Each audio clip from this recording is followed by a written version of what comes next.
Ayan. Hello, good day future RSWs. Welcome back sa the AM Corner. At kung bago ka pa lang dito, thank you for joining us today. So here at the AM Corner, where we start our days right and our futures bright. Ako si Andre and samahan niyo ako sa isa na namang exciting and board exam review session. And for today's episode, welcome to Human Behavior and the Social Environment Free Review Episode 3. Yan, so grabe no, for this series nakatatlong episode na tayo. So let's continue no para mas marami pa rin tayo matutunan whilst enjoying our preparation. Grab your notes, prepare your reviewers, and stay focused hanggang dulo because we'll be discussing important topics, reviews, possible board exam questions, useful tips that can boost your confidence for the exam. And kung hindi ka pa nakapag-subscribe sa ating YouTube channel, don't forget to like, subscribe, and hit the notification bell para updated tayo with all the review episodes natin. Yan. So, ready na ba kayo? Yan. Let's begin our HBSE Free Review Episode 3.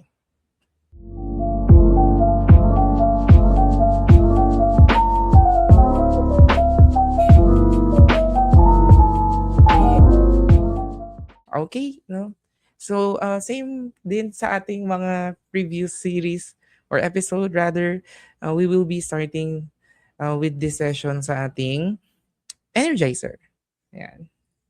So with this one, makinig lang sa clue at hulaan kung sino ang tinutukoy or ano ang tinutukoy na topic. And may 5 seconds ka lang to answer. Ayan, bilisan. If you want to write things down, just prepare your pen and paper with you. So, ready na ba tayo, guys? Gina ba? Gina. For our first question, ayan. Ang tanong, I claim that education is an instrument of social efficiency and famously stated, education is life and not just preparation for life. So, sino ako? So, this person believed that students, no, particularly, they need to be directing, no, with the environment. They have to, have the real world experiences, no, on their reflecting, no, dapat he believed na kailangan mag-reflect ang mga tao with their experiences. So, sino siya? Huh? And he also believed that, oh yan, nasabi ko na he. Happy Pride Month pala, guys. Sorry, I used the pronoun. Assuming. Okay, so sino siya? Walaan niyo, guys. Ano pa ba? What we could mention? So this person believed that a classroom is a democratic society. So dapat we could, create, think critically, yan, communicate openly, and collaborate with each other. With each other. So sino siya? Walaan nyo, guys. Just say whoever comes with your mind. Or delay ako. Okay. I don't know if sumasagot kayo. Ang sirat na ba to? Sige, sinong maglalakas loob? Ang maglakas loob plus points directly to the card. Hulaan nyo kung anong card yun. Ayun, may sumagot tayo dito. Okay. Jan Dewey. Tignan natin kung tama ka. Okay, tama ka. Huh? Dewey or John Dewey is the father of the learning by doing concept. In community education, his philosophy emphasizes that learning should be experiential and relevant to the learner's social environment. So tandaan, learning by doing or progressive education. Kailangan daw mas active tayo. We should be hands-on with the process rather than be a passive absorption of facts. Yeah, ayun, may umahabol. Tama po. Okay, exercise pa lang yun, guys. No? Very easy, I know. Pero let's continue.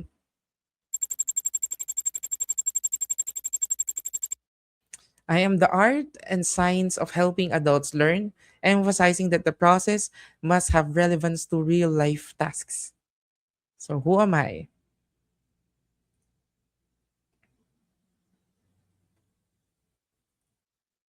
So sabi dito on this concept, adults are independent and self-directed.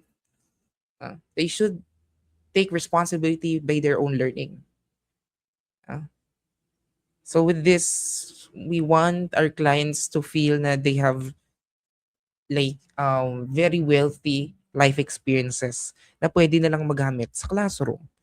Ang background natin can be a resource, and we are ready to learn something if it directly affects us. Ano 'yun? Unang isa pang topic or isang clue diyan, tayo as a person, we have to know para saan at saan natin magagamit yung pinag-aaralan natin. Because if we don't have any like personal experience or real world direct application with that thing, hindi tayo makikinig, 'di ba? Ano guys ang sagot? Sabi ni Lance Andragogy, si Miss Jezebel. Wow, very siren. Very siren ang iyong name. No?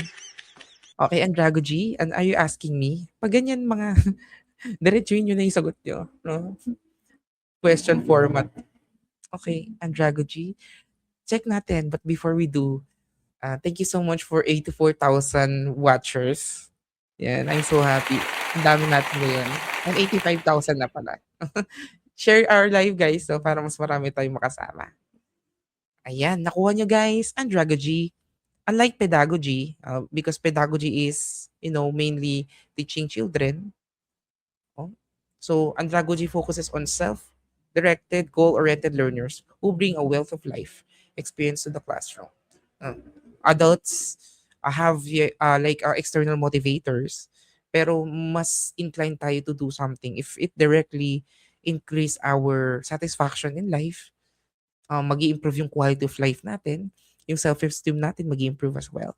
So tayo, we are more in line to do things. No? Kung may interest tayo sa mga bagay. So it's andragogy. Next, I am the mathematical tool used to calculate the required sample size, or N, when you know your population size and margin of error. So, sino ako? Ito very, easy, easy, easy. So, our goal here is to calculate yung minimum sample size para magkaroon tayo ng estimation with the population. Pero with that, we still have a margin of error, diba?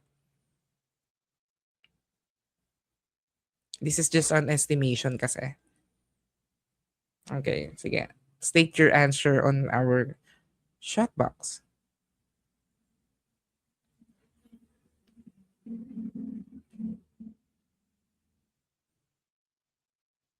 Sige guys, keep them coming. No, again, this is quite popular. No, we use this to calculate the number of samples required when yung population na meron tayo is too large to directly sample lahat ng member of the population. So ano ka? Okay, may nagtatanong na naman sa akin, Slovin? It's a big question mark. Sampling, Slovin's formula. Slovin's formula. Let's see if you're right. Yan, tama ka. Slovin formula. This formula is essential in the planning phase of quantitative research to ensure the sample is statistically significant. So, ginagamit natin siya to calculate the number of samples required. If hindi natin kaya, calculate or i-sample ang buong member ng isang population. So, that's sample. Slovin formula. Next, I am a capacity building program with two distinct tracks, micro enterprise development and employment facilitation. So who am I?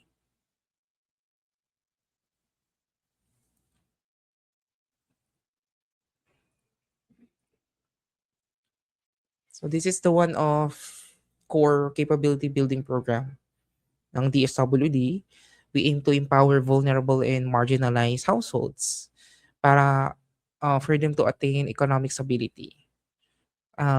This program provides seed capital, skills training, employment facilitation. So ano to?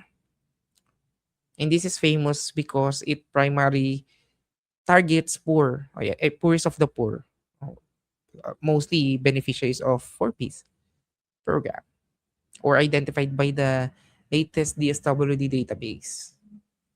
Ano yan? Jana? Ano pong Jana? Ayan, SLP. Okay, check natin. Okay, tama. This is core component of government's convergence strategy, sustainable livelihood program, focusing on improving the socio-economic status through market-driven choices. Just these two tracks: micro enterprise development and employment facilitation. Okay, next. I am the most basic scale of measurement, communicating only whether two individuals are the same or different through mutually exclusive category labels. Who am I? Okay. Clue natin dito, most basic level of measurement or scale.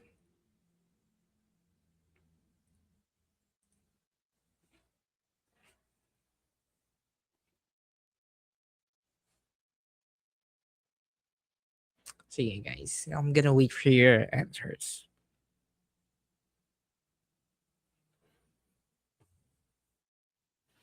Diba? Ang saya. Yung bang energizer parang pero very, very, very exciting na tayo. Diba? Laan nyo to guys ah. Two individuals are the same or different through mutually exclusive category labels. Ang isa rin yung clue. Category labels.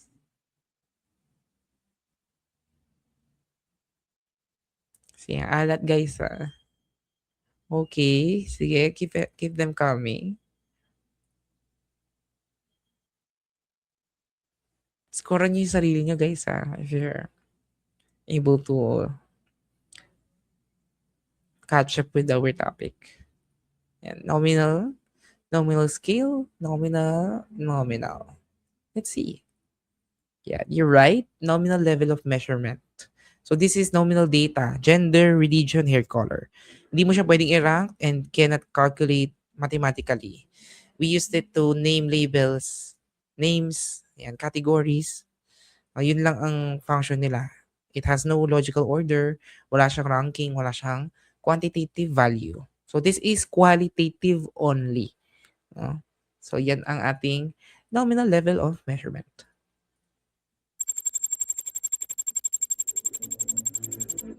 I am the middle score in a dataset when the results are ranked from highest to lowest.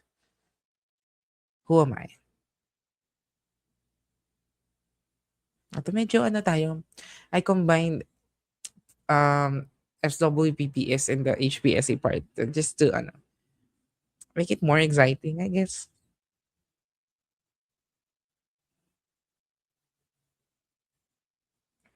Ito na-cover niyo na, I'm sure.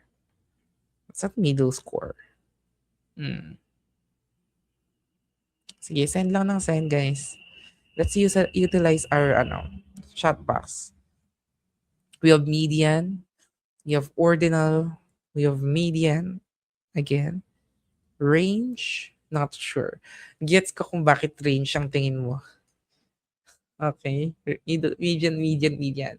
Range siguro dahil it was ranked from highest to lowest. But you have to see na middle score ang hinahanap natin. For this answer, even if you're looking at the middle score, you still have to rank them. Kasi with range, you have to get the highest number and the lowest number. So you will subtract it. That's how you get the range. Okay, median. Median from the word middle. Sorry na po. Okay, median. I'm particularly useful when a distribution is skewed because unlike the mean, I'm not easily distorted by extreme outliners. That's median.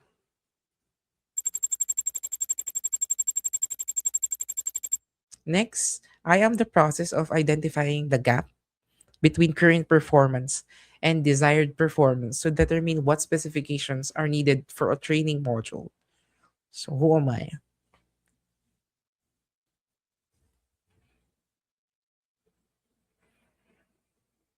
Guys, please like and share our live for tonight.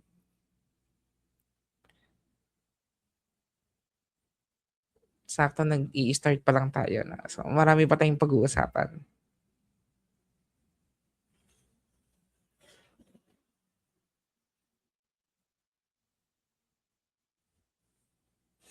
Okay, ano to? Identifying the gap. Current performance and desired performance. It's it's something that we use. It's a systematic process to check the skills of the community over the knowledge required. It's like target versus desires to. So anong gusto natin mangyari over what is already existing. Uh, So using this, we could prevent wasting resources kasi mag-a-align yung ating targets with the real issues rather than guessing kung ano yung dapat gawin or kung ano nangyari. 'Di ba? Yun ang dapat iwasan natin, no? To guess. Everything that we do should be measurable. And it is based on clients. Client-centered, participatory. Yeah. You have TNA, training needs assessment. Let's see. Tama. This is a critical step in project management and training.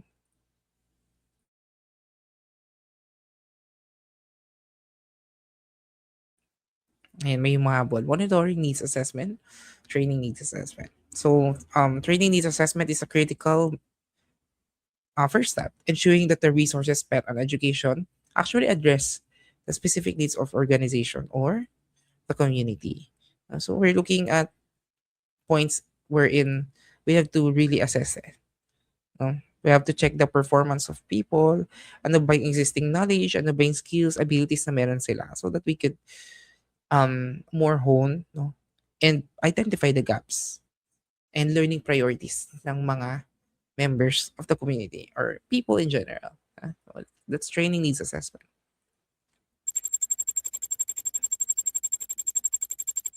I am the degree to which a measure yields the same results repeatedly, assuming the underlying phenomenon hasn't changed. Who am I?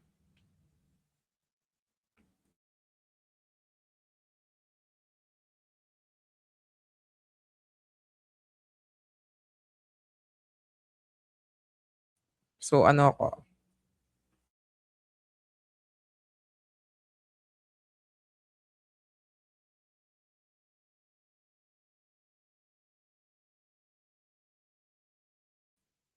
Yan, halaan. Measure yields the same results repeatedly. So ano nangyayari dyan? So consistent siya. Stable ang measurement or findings. You will get the exact same results if you repeat the same methods. Siyempre under the same conditions. So ano yan? We have a mode. Reliability? Question mark? Sure ka na? Mode? Reliability? Sige, isa pa.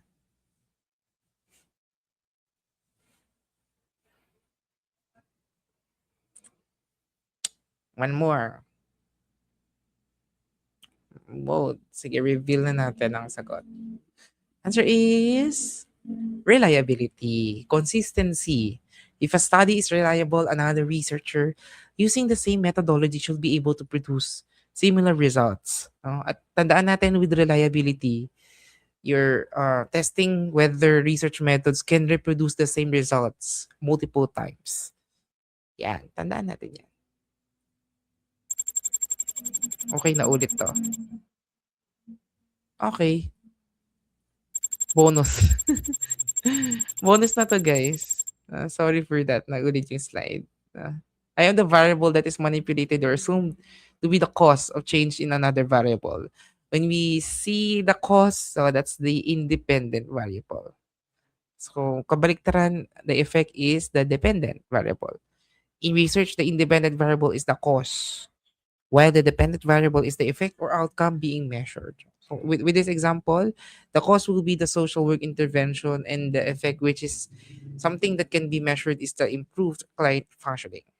So bonus na to sa inyo. Independent variable. Okay, next.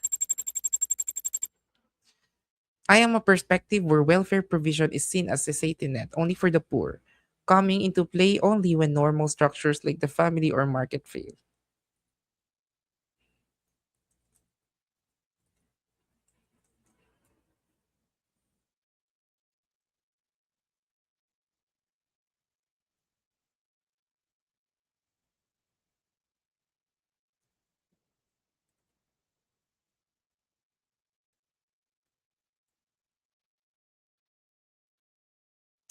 So ano ko,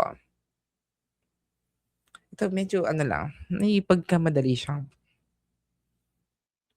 safety net. Yan ang clue natin. Coming into play only when normal structures like the family or market fail. Ano yan? Ano pang other term? Temporary. Yan. So if someone's resources, so family support, completely failed, saan tayo papasok? So, ang target natin is not for everybody. Kung sino yung pinakamahirap, ah, yun ang tutulungan natin. So, they have to prove why they are eligible for them to qualify. Yeah. Receive, residual, residual, social security, social welfare, residual, not sure. Residual. Tingnan natin. Okay, tama guys. So residual is characterized by means testing and stigma, unlike institutional welfare, which views social services as a right for all citizens. So hindi para sa lahat itong residual welfare. It will only come as a temporary safety net for people, no, who have completely failed their system. Yan. So tandaan natin. Alright, guys, well done. Congratulations. Very good kayo. Almost all ay nakasagot. And tama ang mga sagot. So very good. Ibig sabihin, um, very much improved na tayo, no? As we geared towards the near of the examination. But syempre hindi pa tayo tapos. We will be having our item analysis for tonight or today rather. For your preparation, you could write down on a piece of paper so that we could measure kung anong score nyo right after this live or video. So without further ado, let's get started. Yan. Question number 1.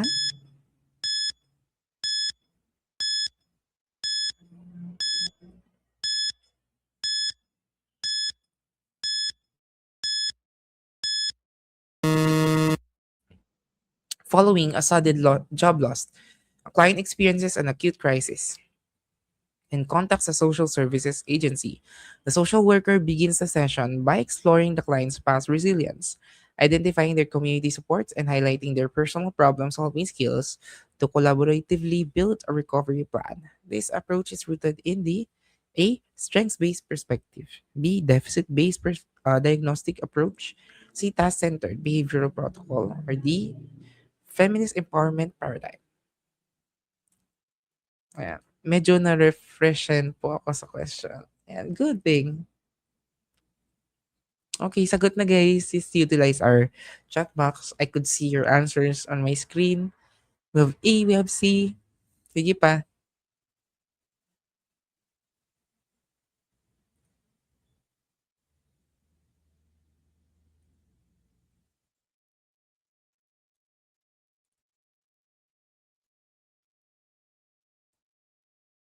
Yan, may A, may A, may A, may A, may C. So, ano tayo? We're thorned between A and C. Tingnan natin sa pen ko. Anong clue natin dito? Exploring the client's past resilience. Pag sinabi natin resilience, yung kalakasan, identifying their community supports, anong meron sa kanila to export them if they need to, highlighting their personal problem-solving skills to collaboratively build a recovery plan. So, ang nasabi dito, since ang deficits-based diagnostic approach, from the word deficit, no? Pag may deficit tayo, ano yung lacking? Ano yung pathology? This is about diagnosed, yung sa people who are diagnosed with clinical dysfunctions. So we are analyzing that may problema ka because it's about you, what's within you, what's the failure from your environment. No? So that's deficit. Pag sinabi nating task-centered behavioral protocol, what's that? This is short term. Di ba pag task-centered, nasasabi natin na very specific, after the task, it's done. Step by step, ang action na ginagawa natin so that we could, resolve the issues of our clients. We don't need to change yung inherent strengths nila, or we don't need to cater to that. No? Since pag sa task-centered, very straightforward ang kailangan natin gawin. No? So with this, ang client natin, we were able to highlight yung kanyang problem-solving skills. So, hindi yan.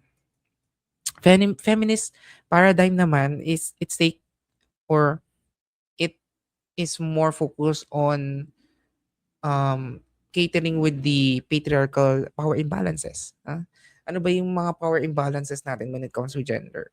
Discrimination, oppression. Yeah. So with this, there is no indicator that the problem is from a gender perspective.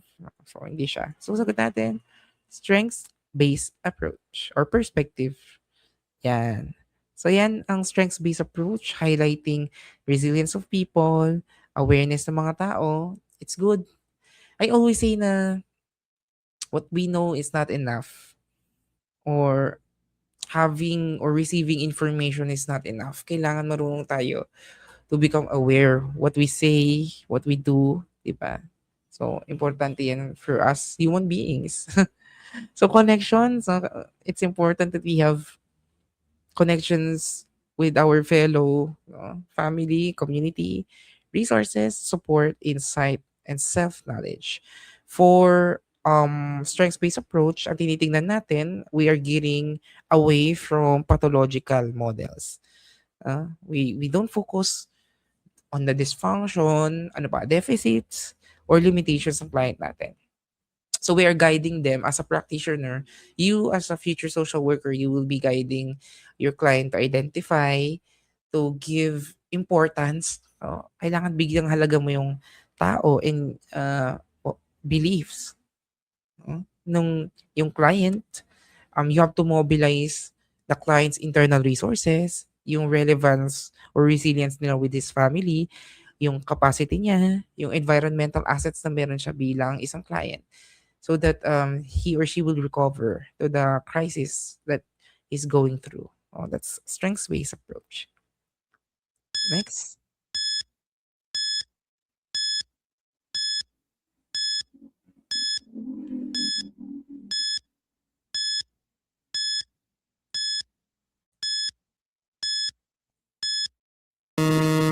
A social work researcher studies how a family system maintains internal equilibrium through feedback loops, homeostatic adjustments, and boundary adaptations in response to changing inputs from the surrounding community. This analytical approach relies on A. Conflict theory, B. Behavioral modification model, C. Systems theory, or D. Social exchange framework.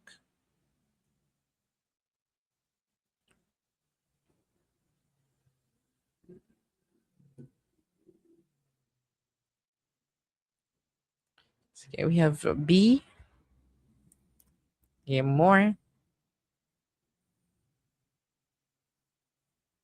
May D tayo. B. C. Okay, C.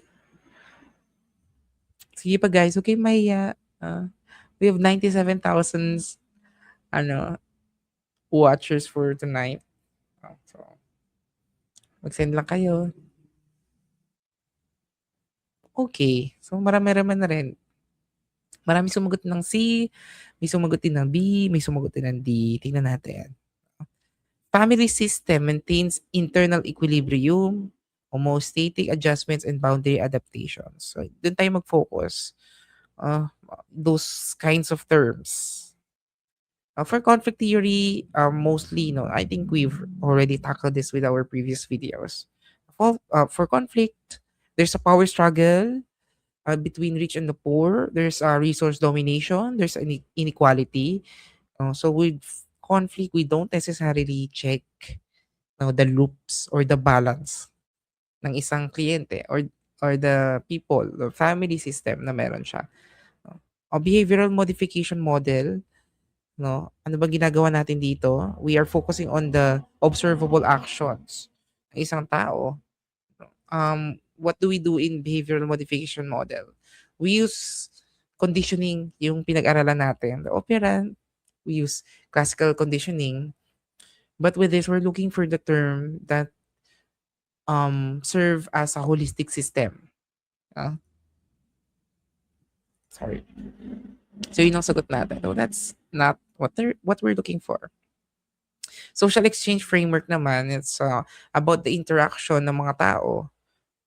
Since it's an exchange, we could incorporate cost benefit analysis. Is the cost outweigh the benefit vis-a-vis resource maximization ang focus natin with exchange dahil ito ay interaction between people. But we're looking for the equilibrium. Pag sinabi natin equilibrium, ano ibig sabihin na? How would we maintain the balance ng isang tao so that boundaries that he or she has can survive? That is within the systems theory. Let's see. Yan. Okay. For systems theory naman, tandaan lang dyan, we are looking at the system ng isang family as an organization. So, it depends on the regulatory mechanisms, either feedback loops. So, how could we maintain or process inputs niya with his environment? How could we maintain the balance? How could we adapt the boundaries for the client to survive? That's systems theory. Okay, number 3.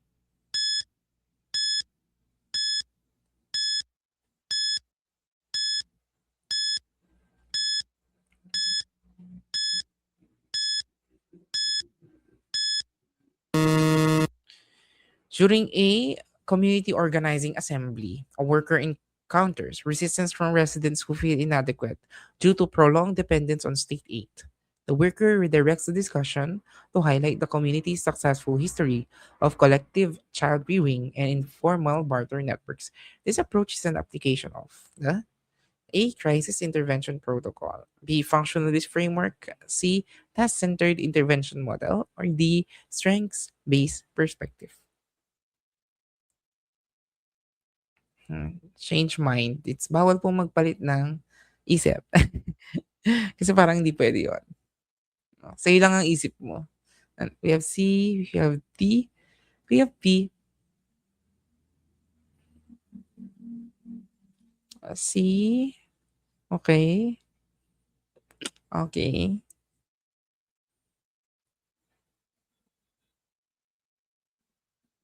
Mm. Okay. Okay.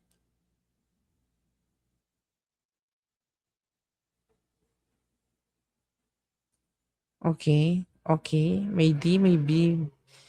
Let's discuss. Kasi ang daming iba-iba yung sagot natin. No? So, inahanap natin, sabi niya, it's a community organizing assembly. So, dun pa lang, we could, have an inference. We could infer kung ano yung sagot dito based on the options. A working counters resistance from residents who feel inadequate due to prolonged dependence on state aid. So may agam-agam sila. Feeling nila they don't function well because they depend, no, on the things na binibigay ng government. So the worker redirects the discussion to highlight the community's successful history of collective child rearing and informal barter networks. Instead of focusing on the deficit, no, like what we've discussed kanina, ang ginawa niya, nag-redirect siya. She reminded the community kung ano yung mga successes nila when it comes with child rearing and barter networks. So hindi sila nagstay dun sa mindset nila na okay, they're so reliant with the state or the government.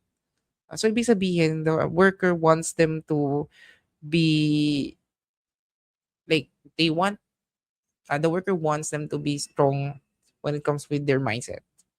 Huh? So kung ano yung nasa isip nila. And the worker doesn't want to cling on those ideas na um walang silbi, no, quote and quote, yung mga community members. With crisis intervention protocol, from the word crisis intervention, we want to stabilize the client. Usually, this is about trauma, environmental trauma, acute trauma. Pero we're looking for the long-term community asset. We want to make sure na magiging asset natin yung community in general. So, hindi. Functionalist framework. Ano ba yung functionalist na sinasabi natin from the word function? So functionalist framework, it's a macro sociological theory. We want to analyze how social institutions maintain stability. So yun ang gusto natin with functionalist. Paano ba nagpa-function ang isang institution? How could a institution provide us with societal stability or instability? So minsan kasi hindi eh. But we want, syempre, na maging stable. Pero with this, we want them to have a common goal eh. Like a common action. We want to mobilize the community. So, hindi siya for the meantime ang hinanap natin. Task-centered intervention model as we've encountered kanina, it's time-limited, it's discrete, we want to resolve a particular problem.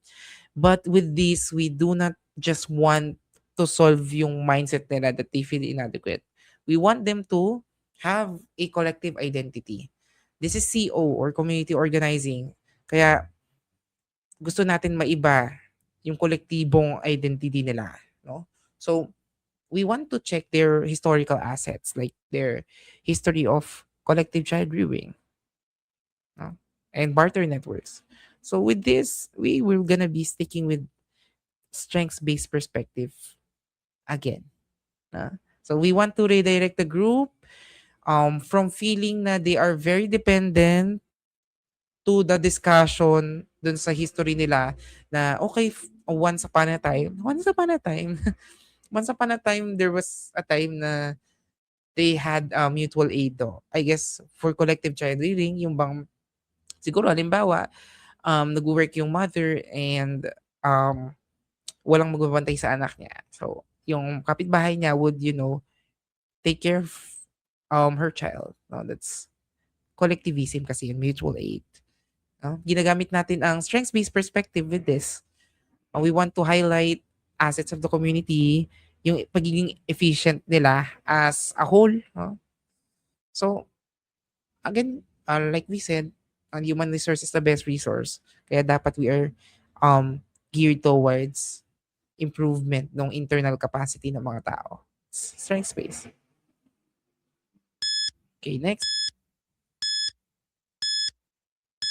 I hope that's clear, guys. So, kailangan pag sumasagot tayo, i-dissect natin. But don't be confused in a point na we would overthink the question, I guess. Okay, a social work case manager is organizing a case file for an older adult client according to the person in environment or PI classification system. Problems stemming from discrimination based on age or gender within institutional settings are categorized under which axis or factor. A, factor 2, environmental problems. B, factor 1, social functioning problems. C, factor 3, mental health disorders. Or D, factor 4, physical health conditions.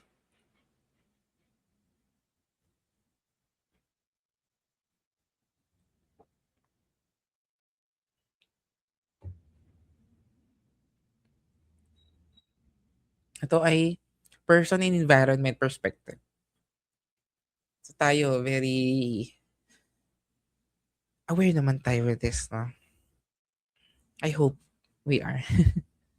Okay. A. Sige pa, maybe someone will answer a different. Yan, may B. Nakita ko na may B nga. Okay, B, A,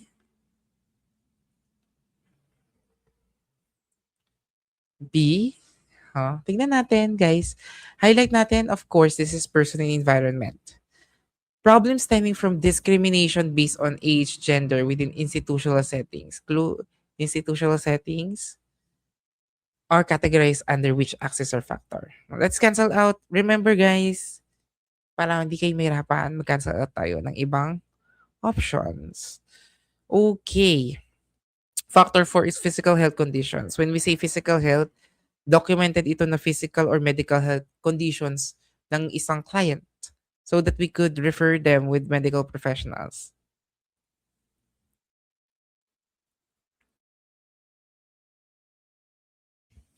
Ayun, with this, there was no indicator that it was a physical condition, di ba? May comment dito, we're talking about the person who is affected by the environment. Yes, that's pi. Okay, so hindi ito. Mental health disorders. With this criteria, we're looking for the structural. No? Sabi kasi niya institutional setting. So this is a structural barrier. It's not about clinical mental health diagnosis. So, hindi ito. That leaves us with A and B. When we see social functioning problems, what do we talk about? No? So, we have to classify a person based on the roles na ginagawa niya or the interpersonal roles. Ano ba yung struggles niya with her relationship as a parent, as a wife, as a husband, as an employee, or as a peer. Yun yung tinitingnan natin if we're talking about social functioning. Pero with this, ang sagot natin, environmental problems. So bakit? Ba't ba environmental problems ang tinitignan? Based on this framework, factor 2 natin is designed to categorize a problem based on the environment. No? So, kung ano yung nasa paligid ng ating kliyente. No? Ano bang effect ng environment ba or environment niya that will be a barrier towards his social functioning as a person. Since we're talking about institutional barriers, it could be discrimination, resource scarcity, kawalan ng trabaho, kawalan ng healthcare, kawalan ng education. Those are environmental problems. Next.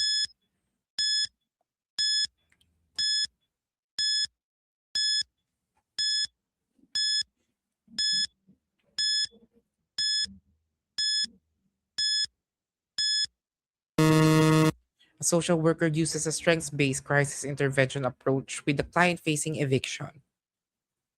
Which opening statement best aligns with this perspective? A. Let us review your past financial decisions to pinpoint exactly where your budgeting failed. B. I will take full control of your case and handle the negotiations with your landlord directly. C. You have faced housing instability before and managed to secure a safe space. Let's explore how you accomplish that. Or D. We need to address your underlying lack of motivation before we can begin looking for alternative housing. So, ano to? Okay, we have D.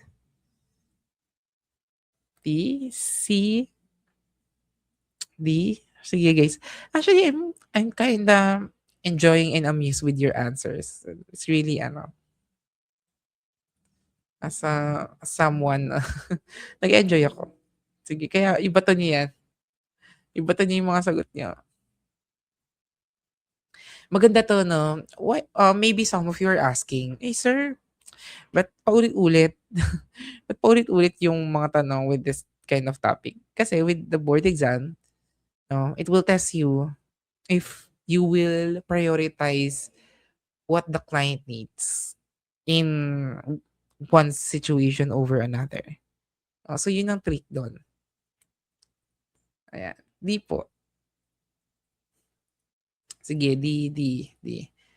Okay. Tingnan natin yung mga ano ha. Strengths-based crisis intervention approach. So, ang client natin facing eviction, mawawalan siya ng bahay. Alam naman natin na ang tahanan is isa yun sa pinakaimportanteng bagay sa atin as a human being. Lalo na ngayon, tag-ulan, guys, no? Mahirap mawalan ng bahay. With the weather, with the feeling of being in a home, no? Sa isang pamilya, importante yan.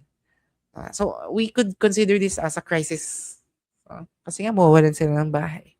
Which opening statement best aligns with this perspective? Okay, letter A. Let us review your past financial decisions to pinpoint exactly where your budgeting failed. With this, the social worker is highlighting na nag-fail siya, or the social worker is focusing on the previous moment na nagkaroon siya ng financial failures. Based on your another item kanina, this is what? This is deficit-oriented approach. Dinidiin natin ang isang tao based sa pagkakamali niya. Kapag you as a person, someone is highlighting kung ano yung pagkakamali mo, ano yung ma-feel mo. Siyempre, bababa yung self-esteem natin, no? And lalo tayong maglulugmok as a person. Especially, nasa crisis ka na. So, no, no, no, no, no. Mali, mali, mali. Okay. B, I would take full control of your case. Anong mali dito? You're taking full control. Tinatanggalan mo ang isang client ng self-determination. So, tinatanggal mo siya. Client will be more dependent on you. We are assuming kapag ginawa natin to na walang kakayahan yung client natin na makilahok or maging part or maging involved sa kanyang recovery plan. So, this is no, no, no. No, no, no. Yan, maling-mali. Okay, C or D? Sige guys, mag-isip. Isipin natin. Pag-isipan natin mabuti. No? Okay. So, reveal natin. Ano bang sagot? Sige, sagot. Para may twist, no? Sagutin muna natin with the drum roll. Ano bang sagot natin? Drum roll. Okay, C ang sagot. Ayan. Okay, I can see na maraming D, no? Kaya, ni-reveal ko na para ma-explain natin. So, what's wrong with D? Okay, we need to address your underlying lack of motivation. Anong sinabi natin with labeling theory? No, we cannot label client as unmotivated. Kasi pag na-feel mo na someone is labeling you as unmotivated, ibig sabihin may mali sa'yo. It's an interpersonal defect. Internal siya. No? So this is also a term called deficit-based approach. So mali yan. Kaya sagot natin, C. You have faced housing instability before. So nangyari na to sa'yo before. Pero nagawa mo, no? You managed to secure a safe space. Let's explore how you accomplished that. Pinapakita natin na there is a past resilience with the person and kaya niya mag-survive. No? So, ibig sabihin, the client can resolve ang kanyang problema. No? And we want to use the client's previous success para makaya ang kanyang problema ngayon. So, yan. Okay, sorry na po. Mark Andre, hi to kayo. Noted, sir. Okay.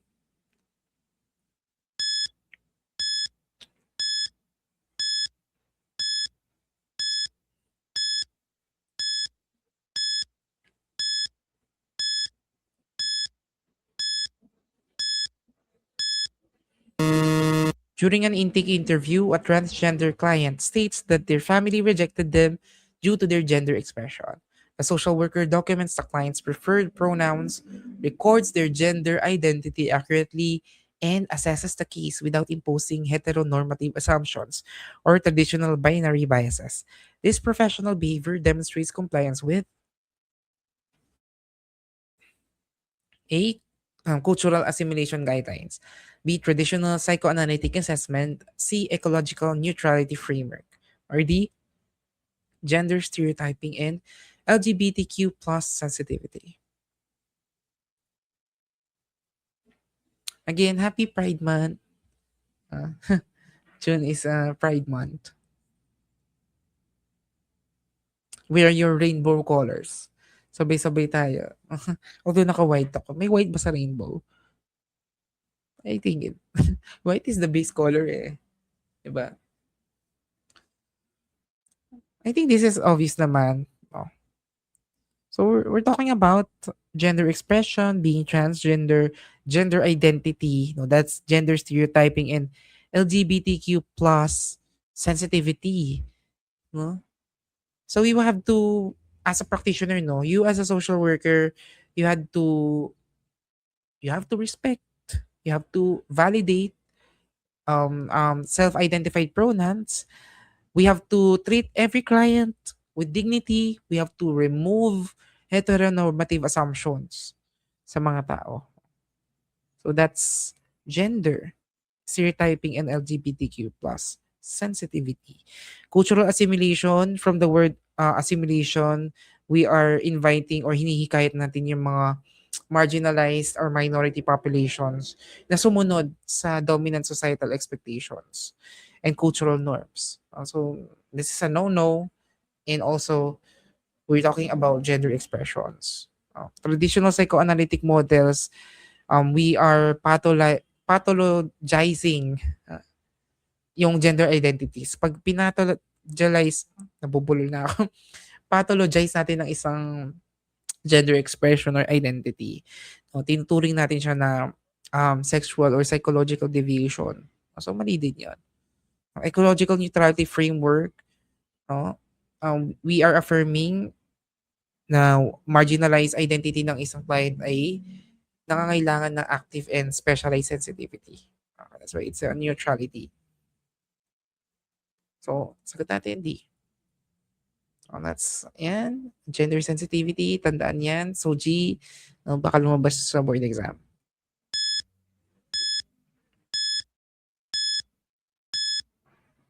Happy Pride Month.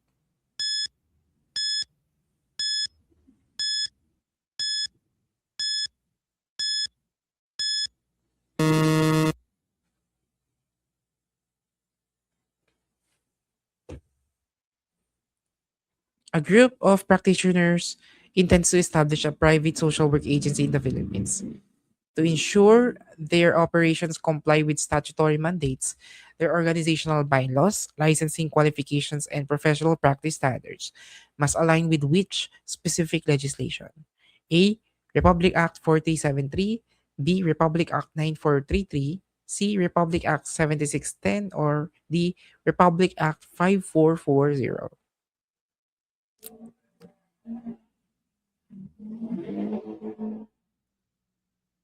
Ang bibilis, ang bibilis. Tama ba yan? Okay. Sige. Very confident tayo dito. Sige, A po. Before we reveal the answer, ano ba ang 9433? Sige. 9433 is Magna Carta for Public Social Workers. Hindi yan nasagot. 7610 is Special Protection of Children Against Abuse, Exploitation, and Discrimination Act. 5440 is amending jurisdiction of a Supreme Court. So, walang kinalaman to sa Social Work Administration kasi ang sagot natin, RA 4373. This is passed on 1965 of a foundational statutory law that regulates the practice of social work in the Philippines and namamahala for registration and operation of social work agencies in the Philippines. Yeah. Next.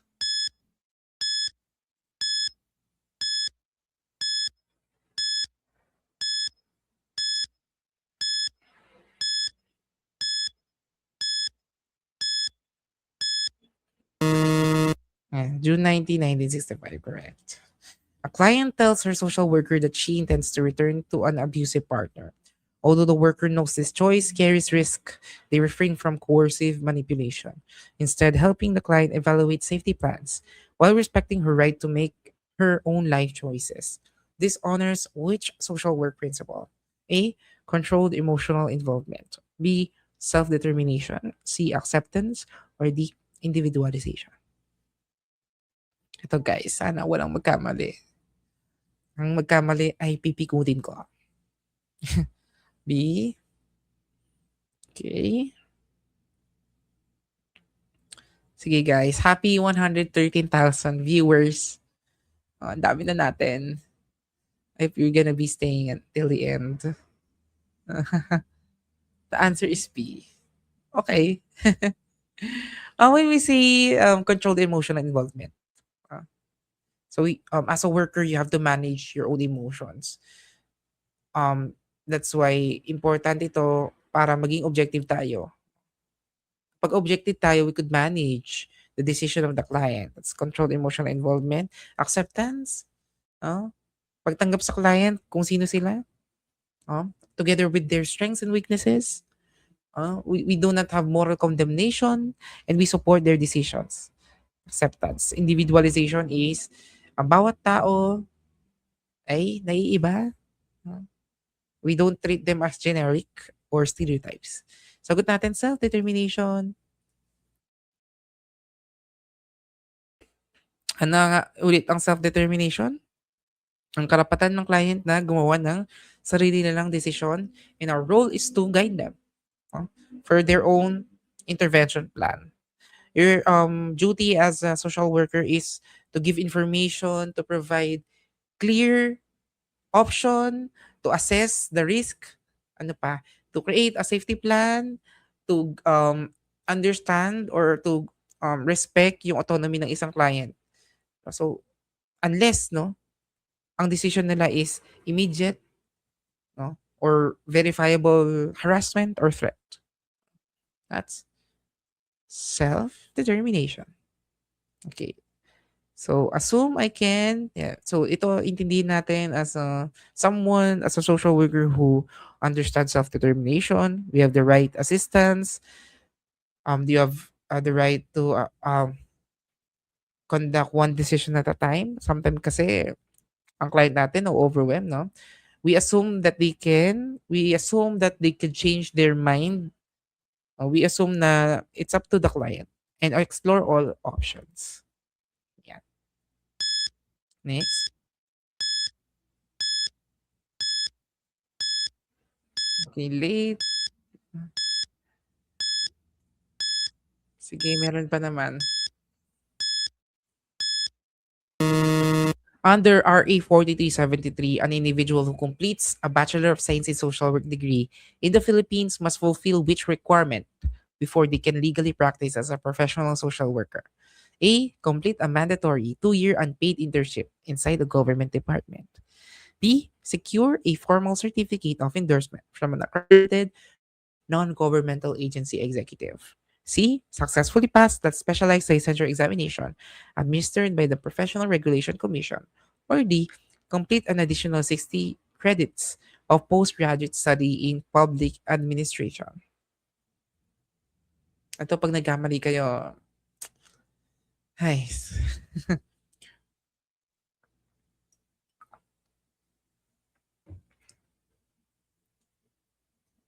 I think this is no-brainer naman.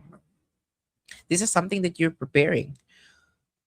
According to RA 4373, you have to finish your academic degree and then you have to pass the board examination. If you want to be a social worker, you have to be licensed, no, para makapag-practice in the Philippines. That's C. Okay, number 10.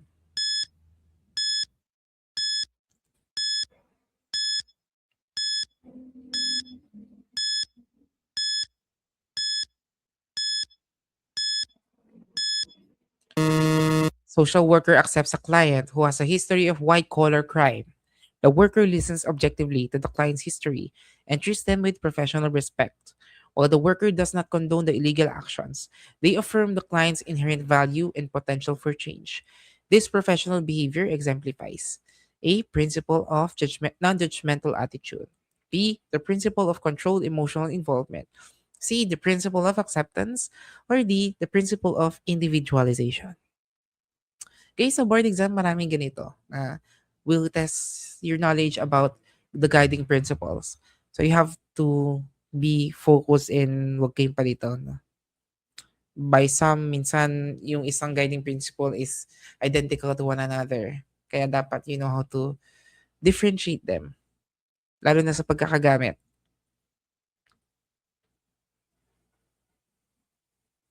With this, sige, Sir Sipo, sorry na. Galit ka ba? Sana hindi.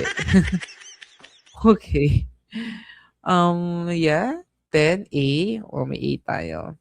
C. Sabi nito kayo. Yan, C. Let's see. Okay, with this, we want to make sure na we treat client with dignity. Ano pa? We give them worth, no? Kahit hindi ka nais-nais yung nagawa nila, o ibig sabihin ng tao hindi natin kinukonsinte, pero gusto natin silang tulungan para we can help them rehabilitate. Oh, that's acceptance. Yeah. So acceptance, leaders, and staff members are encouraged to accept one another and to act accordingly. Ito dapat, no, guys, ang ginagawa natin, magbahalan tayo. Tanggapin natin ang isa't isa. No? Tanggapin natin na lahat tayo may kalakasan and kahinaan, but we can complement each other. We could fill our own cup. No? Tulungan natin ang isa't isa. Di ba? Vote for 2028 election. Joke lang po, joke lang. Oo. Parang ano na siya, no? Meeting the advance na yung sinasabi ko. Pasensya na po. Wala po akong balak tumakbo. Okay, that's acceptance. Next.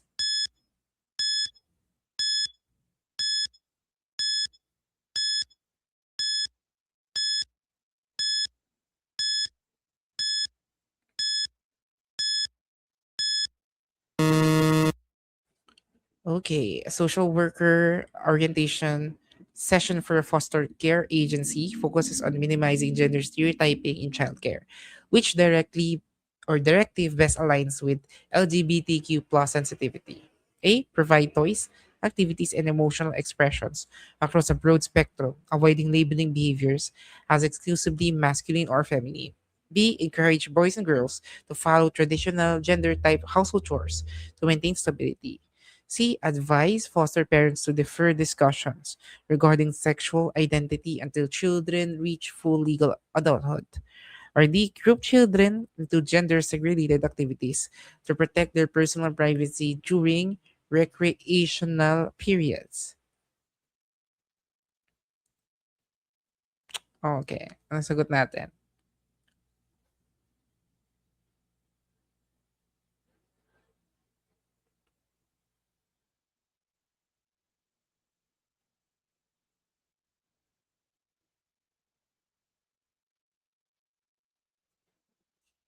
Hmm, 11? Okay. May A, may C, may C. Okay, keep on coming. Okay. Tukayo, C daw. C, C. Okay, A. Medyo na ano ako, I'm slightly shocked. But yeah, let's unpack that later on. Medyo surprised lang ako with your answers. I'm sorry. I mean, please don't, ano, don't blame me. Okay. Sige guys, send lang kayo.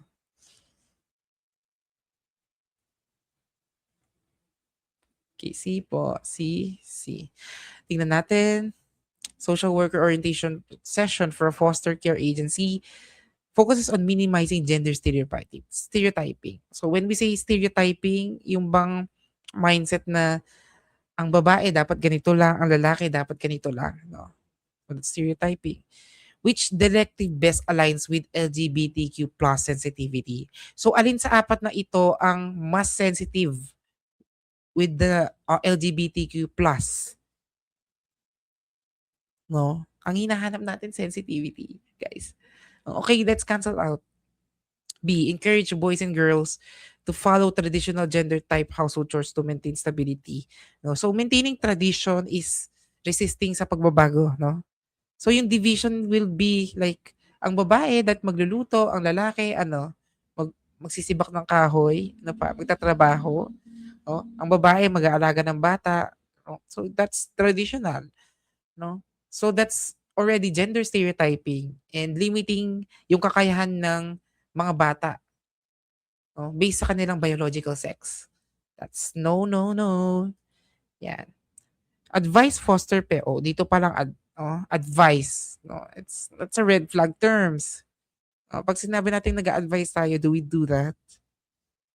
Hindi lang yun. Defer discussions regarding sexual identity until children reach full legal adulthood. So ang sinasabi dito, dapat wag muna nilang pag-usapan. No? We are parking the discussion, no?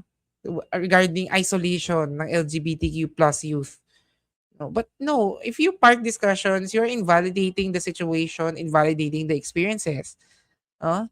So dapat at the early age, you have to give them the right information because the early age is the developmental years ng mga bata. So this will be their foundational skills or foundational knowledge. We have to start them young. Ika nga. No? So again, that's a no, no, no.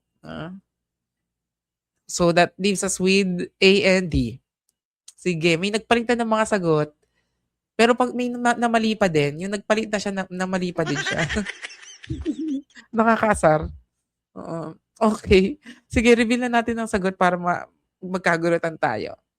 Right answer is A. Letter A ang sagot. Provide toys, activities, and emotional expressions across a broad spectrum. Doon pa lang, no? So, lahat. Avoiding labeling behaviors as exclusively masculine or feminine. Ano ginagawa natin? Since we want to lessen yung gender stereotyping and we want to give LGBTQ plus sensitivity, we have to invite or hikayatin yung mga social workers and caregivers to provide different kinds of games, different kinds of interest, no? So that we don't limit on rigid binary levels like men and women, no? So yun ang dapat natin gawin. We have to jive with the change. We have to understand yung pagbabago, no, sa society na kinagagalawan natin. Hindi dapat tayo mag-create ng exclusive environment with our clients. Bagkus, we have to open in a broad spectrum. Guys, that's the answer. Bakit mali ang D? Because you are separating, no, group children, dun pa lang, you're segregating the children into gender stereotyping. No? So if we segregate children based on their sex, no, we are directly destroying inclusivity. So hindi na inclusive yun pag ganun. That's why it's wrong. No? Inclusivity ang hinahanap natin. If we separate the boys from girls, we are directly destroying that purpose. Yeah. Sige, 12.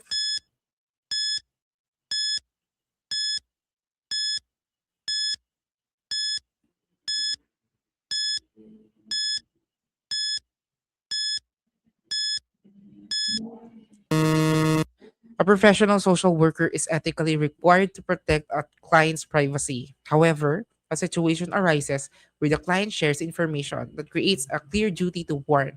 According to social work ethics, the worker must prioritize A. The client's absolute right to total confidentiality under all circumstances. B. The family's preference regarding the disclosure of clinical information. C. The public safety duty to protect human life by breaching confidentiality to warn the intended victim. Or D. The agency's administrative policy regarding interagency data sharing. So, sagot.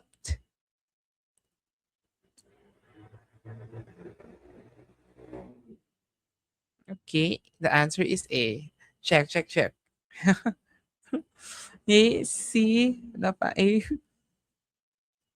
C, tukayo ng sitaw. A po. Okay, A. Sige, check natin. Ang sinasabi niya, kailan daw ba? Or ano ba dapat ang unahin? Ang situation arises where the client shares information that creates a clear duty to warn. So may shinare siya sa'yo na something na very, very disturbing na you have, you parang conflicted ka ethically, morally. Ano ba dapat gawin mo? Adhering with the ethics, code of ethics natin as social workers. Now, canceling out the agency's administrative policy regarding interagency data sharing, oh, it's not enough to justify an ethical breach. No. So, hindi ito. Since we're talking about something so grave na naging conflicted ka kung sasabihin mo ba o hindi. Okay. The family's preference regarding this disclosure of clinical information. Yung personal na kagustuhan or preference ng family is or will not dictate the legal and ethical na karapatan ng isang client when it comes to confidentiality. So it doesn't directly result, no, kung gusto ng pamilya na hindi mo sabihin because the client has the right naman, di ba? Oh. So, the client's absolute right to total confidentiality under all circumstances. This is incorrect. Why? Because there is no absolute confidentiality. Tandaan niyo yan, guys. There is no such thing as total confidentiality. There will be times, if not, no, na kailangan natin magsabi if we are compelled by the law or we think na the client will harm himself or other people. So if you as a person, you know na you can do something to prevent such things from happening, tungkulin mo yon na protektahan ang buhay kasi life is the most important thing. No?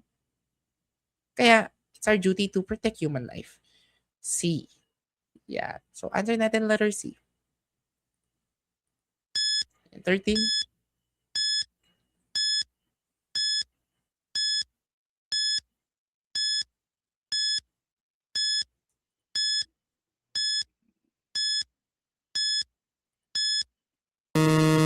A social services supervisor notes that the frontline worker is treating a client from an ethnic minority group based on common cultural assumptions, assuming the client prefers non traditional interventions without asking them directly. This practice violates which core principle? A. Confidentiality, B. Individualization, C. Self determination, or D. Controlled emotional involvement. Okay, B, C, B.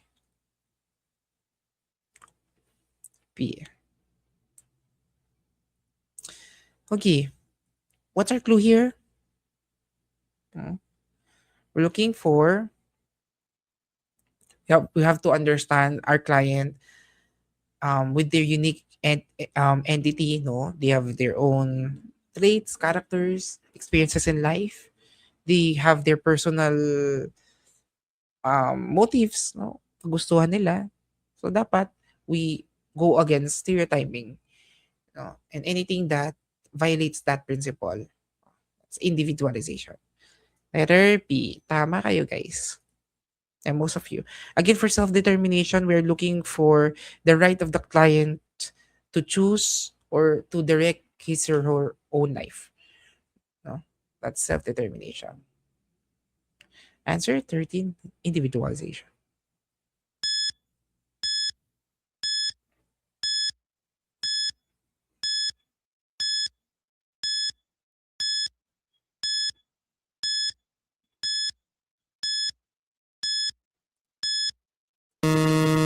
A client expresses views that contradict the social worker's personal, political, and religious beliefs. Despite this divergence, the social worker maintains a professional relationship, refrains from lecturing the client, and continues to provide objective services. This self regulation demonstrates a non judgmental attitude. B. Industrialization. C. Countertransference, or D. Values clarification.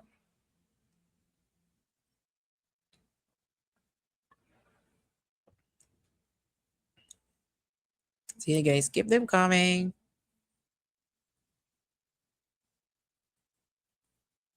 A. Sure na ba? May B. What's our clue here, guys? Clue natin, contradicting na. No? So, meron na kayong hindi pagkakaunawaan based on your traits.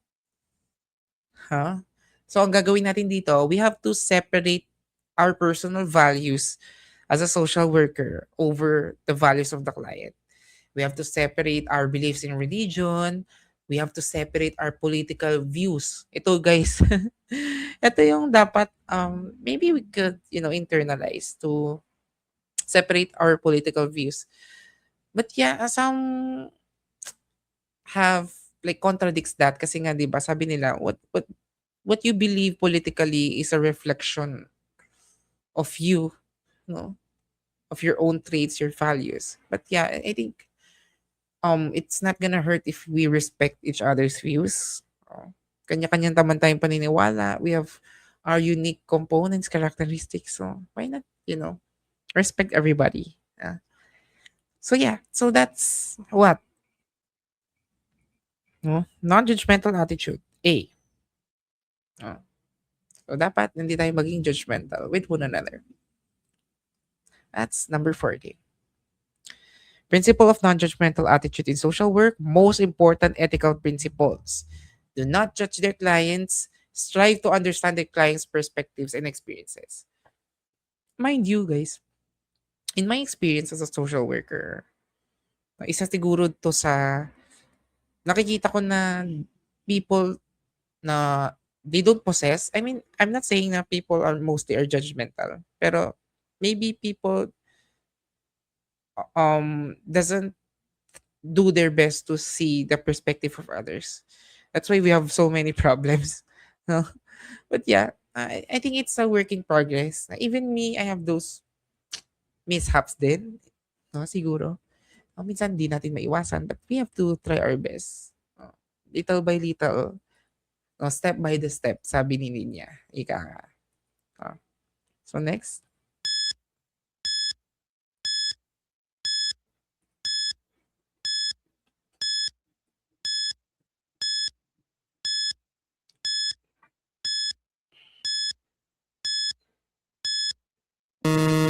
A social work dynamic or workplace conflict a social court dynamic or workplace conflict discovers that a colleague is experiencing personal challenges that are visibly compromising the quality of care they provide to clients. According to professional code of ethics, what shall be the social worker's initial action? A. Immediately file a formal complaint with the state licensing board. B. Report the colleague directly to the agency executive director for disciplinary action. C. Review the colleague's case files without authorization to document evidence of malpractice.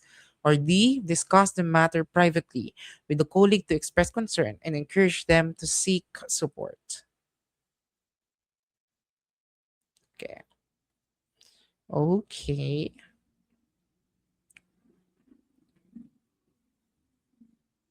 Welcome to our 115,000 viewers. Okay.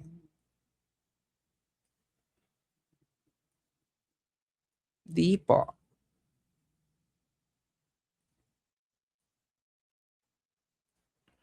Let's see if you're right. So, we're looking for the initial action. Ano ba dapat gawin natin, no? So, in ethics, when there's a personal issue, yung ating kasamahan, that will affect the professional practice. The best thing or the best action that we could do is to privately, no? Kausapin muna privately yung ating colleague to understand, no? Kasi we could incorporate collaborative approach. No? Dapat mapakita natin siguro at the very start na we are supporting our peers. May malasakit tayo, like genuine, no? And we want our coworker to encourage them na mag-seek ng professional support. Or maybe conduct corrective steps before we escalate it to a more bigger issue. 'Di ba? So mahirap kasi 'yun na parang we escalate it agad-agad na without conducting your initial assessment or initial report. Oh, ito directly. Oh. So pag 'yan mapanganib without authorization and malinaw, file agad a formal complaint. So nakikita nyo may with this there's empathy, there's genuine concern with the person. Ayan. 16.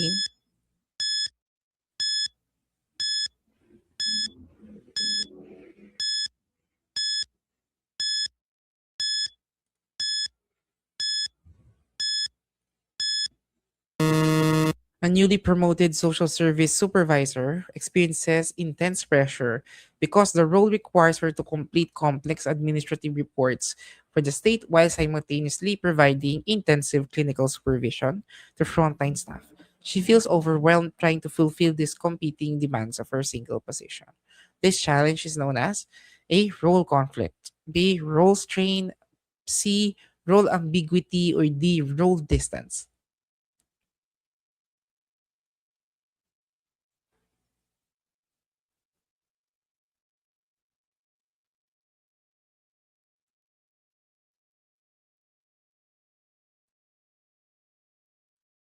Okay.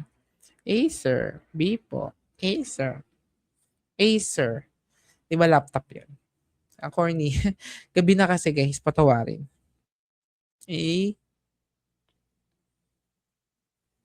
Sige guys. Send lang ng send. We have B, we have A. Mhm. So, di pantay, no?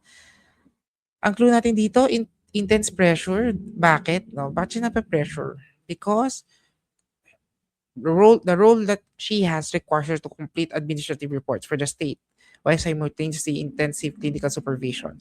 So with his or sorry, with her role, sabay, no? Dalawa yung job niya, no? So na-overwhelm siya. So yun ang issue natin. Role distance is what? Separation na nagpapatatili sa isang tao with the personal and the work. No? So personal life over tungkulin niya in the society. No? That's role distance. Okay? Role ambiguity. From the word ambiguity, no? Hindi malinaw yung description, yung definition, yung rules, yung responsibilities na meron ka with your position. Ah, so yun ang role ambiguity. It leaves us with A and B. So ano sagot?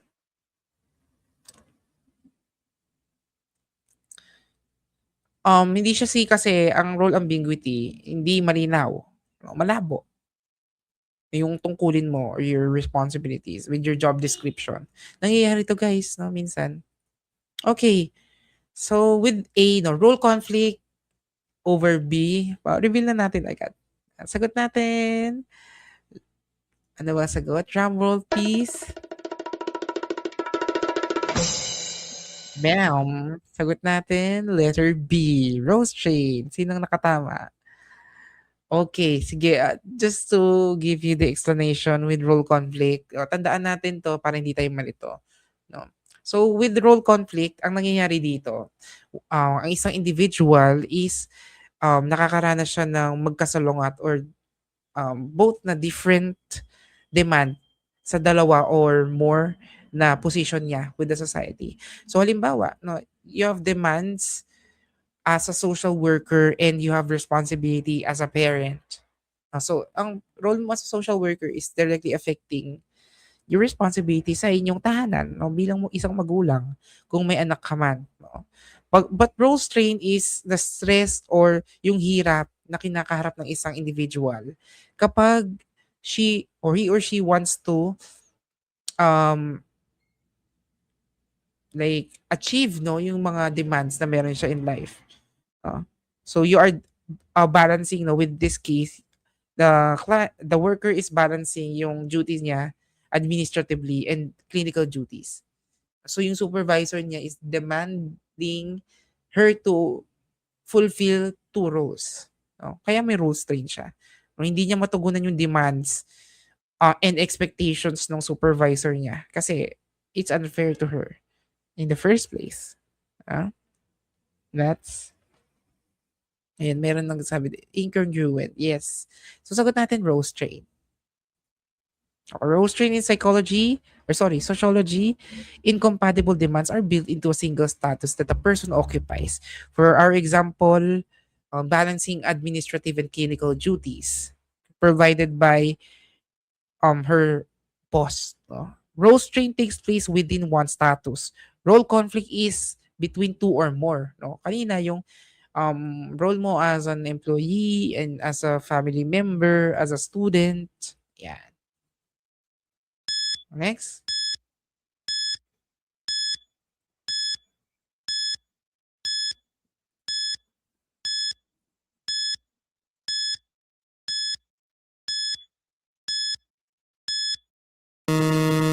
A social worker meets with a family whose income is comparable to the median household income in their neighborhood. However, the family cannot afford the digital internet subscriptions, extracurricular activities, and transport options that their peers consider necessary for standard community participation. This family is experiencing a relative poverty, the absolute poverty, C, chronic poverty, or the situational poverty. Ako, hehehe, char. Feeling ko tinambakan 'to 'no? Tinambakan ka ba ng work ng boss mo? Ay, okey. Eh, D or C, bawal po 'yan, bawal po yung dalawa. B? Okey. May D din, medyo conflicted tayo dito. D, situational. 'Pag sinabing situational, pansamantala. So, when we say situational, pansamantala 'no, na kalagayan na naghirap ka because you were in a state of crisis, no, medical crisis, calamity. That's situational. Oo, so hindi yan ang tinatanong natin kasi the family has the income naman, median household, pero hindi niya kaya yung Netflix, hindi, extracurricular activities, yung pickleball, hindi niya afford mag-pickleball. Yan. Chronic natin, pag sinabing chronic, what does it mean? No, multi-generational, pangmatagalan na poverty. Pero with this, again, may income sila. No? So, hindi siya. Absolute, relative. Pag sinabi nating absolute, wala, no? Parang kawalan ng kakayahan to provide for the pangunahing needs or the basic needs that we have. Clean water, good food, housing, yan. Sa loob ng mahabang panahon, that's absolute poverty. So, that's relative ang sagot natin. No? So, we have the standard of living, pero hindi natin kayang i-achieve yun. But we can afford the basic needs. It's relative. Yan. Sige. Absolute poverty is when the household income is insufficient to afford basic needs. Hindi, wala kang talagang kakayahan to afford it. No? With relative, you receive 50% less income than average median incomes. Meron pa rin pero yung standard of living mo doesn't follow with what is the standard of living sa society na kinabibilangan mo. Yan. Okay?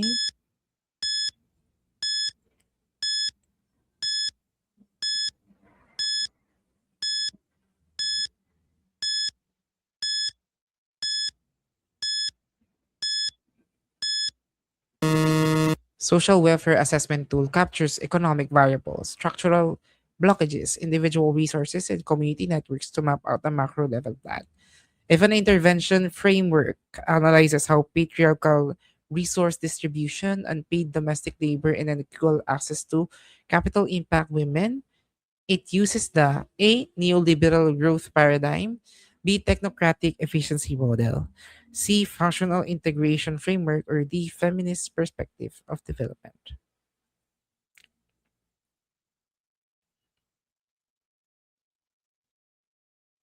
Okay, we have A, A, A, A, okay, D, D. So, marami, no? Nagsagot ng A and D. Okay, cancel out natin. Ang hinahanap natin dito, clue is patriarchal resource distribution, impact women. So alin dito sa option na to is catering to that. No? Gender inequalities. Alin dyan? No? Ang gender dito, syempre, letter D. Feminist perspective. Neoliberal is market deregulation and privatization. So, nagkakaroon ng opportunity ang private companies to get involved with uh, the economic condition. So, hindi masyadong nakikialam ang government. That's neoliberal. Technocratic. Technocratic is yung mga expert with the field is highlighted. No? Halimbawa, if it's about technical assistance or technological development sa mga ITs yan. No? So, yung mga skills na fitted sa kanila is appropriate with the job that they have. So, it's focusing on the quantitative economic metrics rather than structural inequalities. Functional, nasabi natin yung functional kanina, it's about social stability. Although it is kind associated naman with the patriarchal system, pero yun nga, we're talking about struggles with gender stereotyping in yung paglaban ng kababaihan or people against gender inequalities. It's feminist. Okay, 19.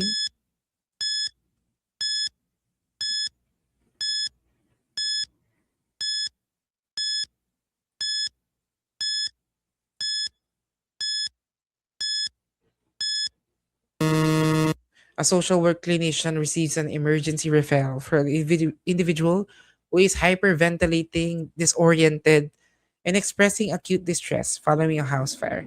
Applying a generalist crisis intervention model, what should be the social worker's immediate clinical priority? A.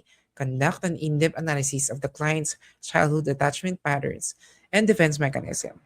B. Ensure the client's immediate physical safety and provide a structured environment to reduce emotional arousal. C. Assist the client in completing long-term applications for permanent public housing relocation. Or D. Administer a standardized personality assessment to identify potential underlying access to pathologies. Clue, social workers' immediate clinical priority. In a house fire, anong uunahin? Ito, B po ako. Babae po ako. Yan. The answer is B. Okay.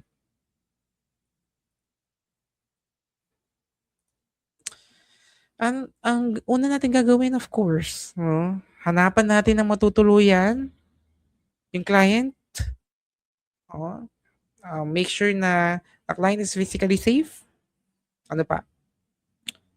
Provide a structured environment so that the client can express himself emotionally. No? We have to stabilize the client through the use of PFA. PFA, psychological first aid. Pwede natin gawin yan. That's P. Safety. Babae po. Oo, B po ako eh. Sabi niya. Okay, next.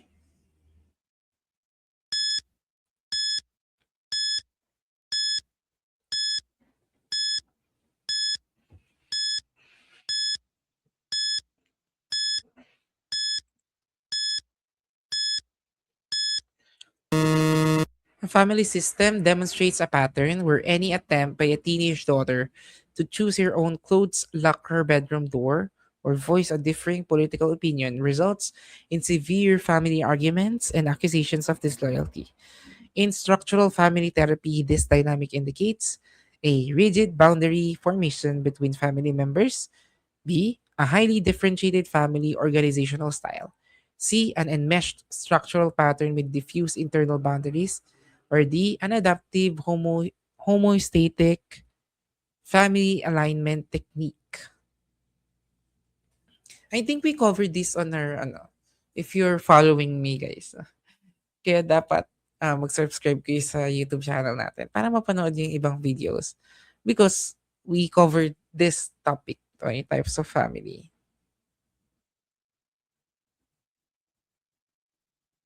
So, hindi ka pa nakakapanood, watch ka na after this video.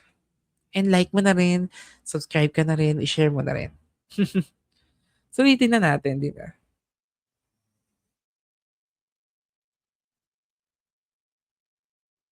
Okay, with this one, ang clue natin, kapag hindi ka nag-adhere with the rules of the family, you'll be accused as disloyal.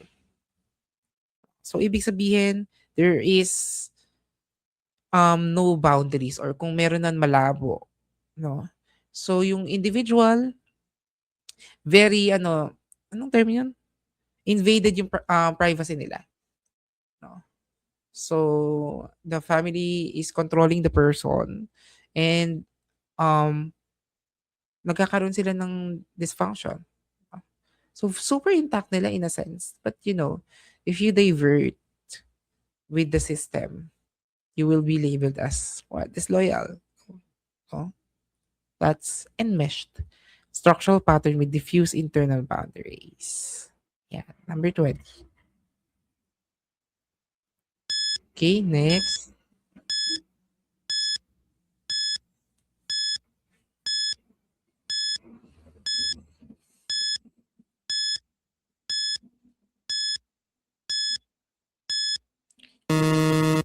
Social worker or hospital social worker experiences stress because her department head expects her to discharge patients quickly to free up beds.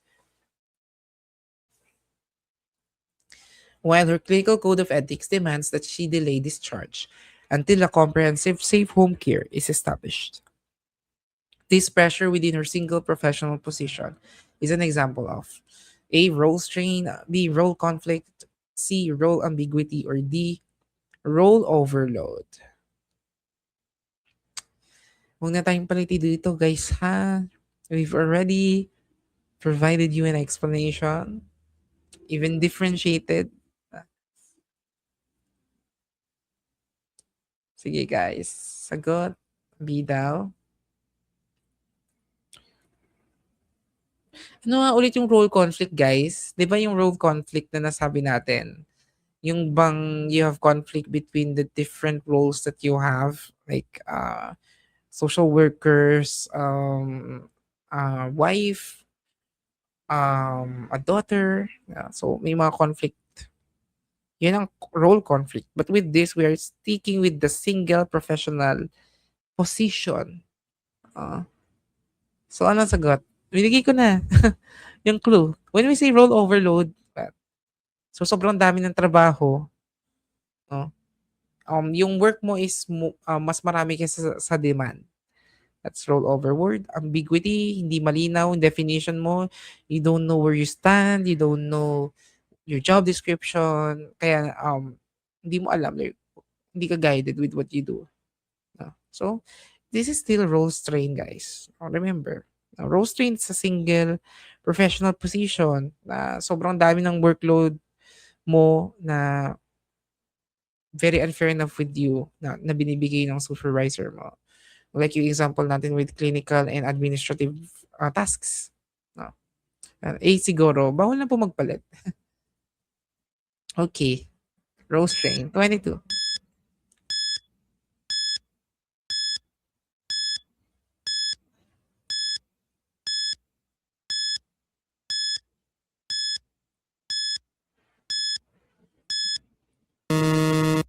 A family case file shows that the household can meet its basic nutritional needs, but lacks the resources to afford the housing standards, transport options, and educational materials that are typical for their community.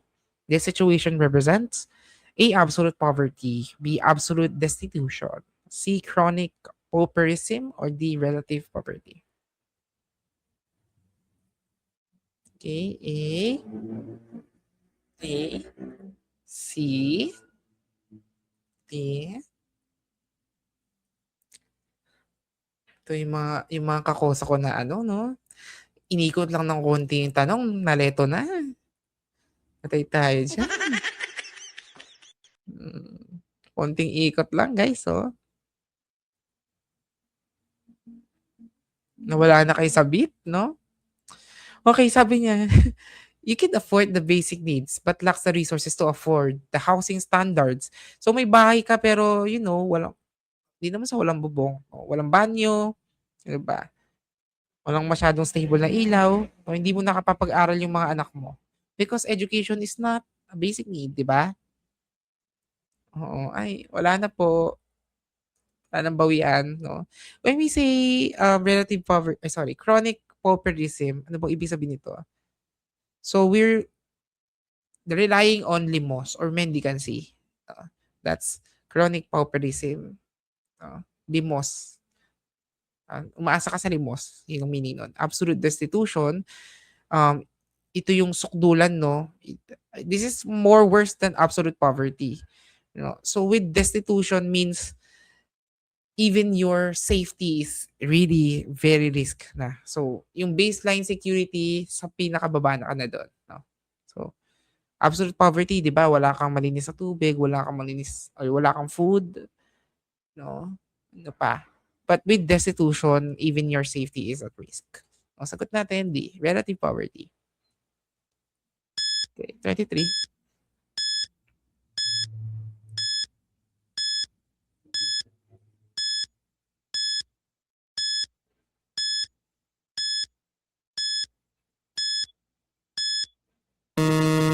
A client responds to a distressing medical diagnosis by reading medical journals, studying biochemical pathways, and tracking case statistics.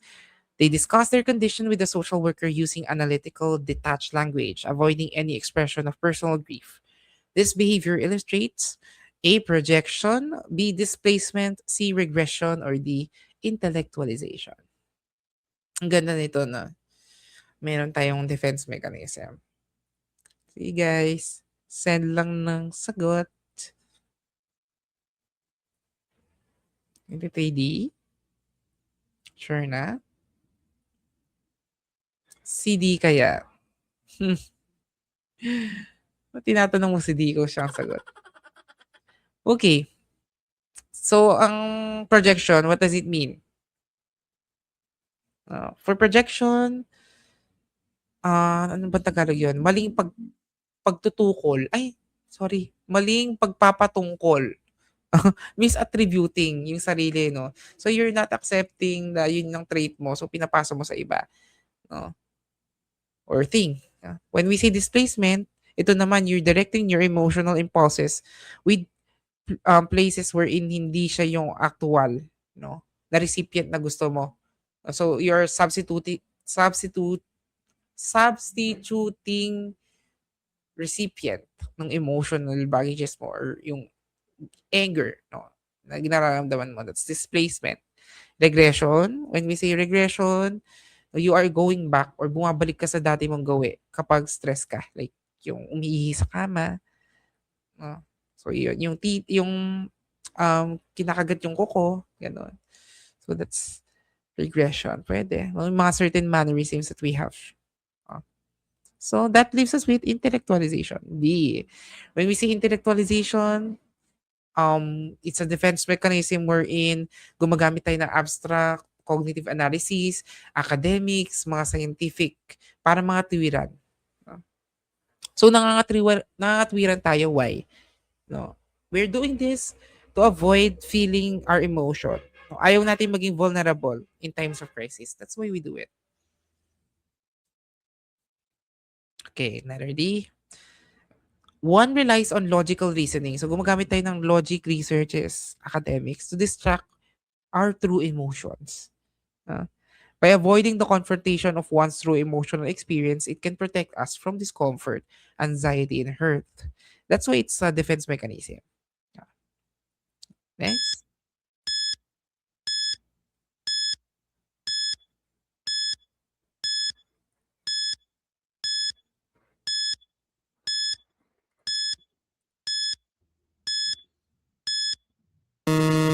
A community group seeks to address high unemployment by cataloging, resident skills, mapping local mutual aid networks, and organizing collective childcare operations. Cooperatives. This approach to community development is called A. Strengths-based asset mapping, B. Deficit-based planning, C. Structural adjustment interventions. Or D. Bureaucratic centralization models. Ito guys, ilang beses na to. Gusto ko ma-embed sa mga kokote na, kokote. Napaka ano ng kokoting word. Ano pa yun? Sa mind natin kung ano yung approach as social worker. No? A for Isa. Okay. What's Aiza? Aiza, you. Okay, pangalan mo pala. Akala ko may name na like yung nauuso ngayon na si Charmaine na orange. 'Di ba? Akala ko nagbigay kayo ng ibang name, no? Okay. So I hope no na this concept is na embed na sa ating puso't isip at kaluluwa. Puso't isip, OA. Okay, strengths based. Pagkakatalog, checking yung kakayahan ng isang tao, resources na meron sa community, no, solving the problem on its local strength, no, kung anong meron sa kanila. Ayan, so that's strengths based. And for our last but not the least, uh,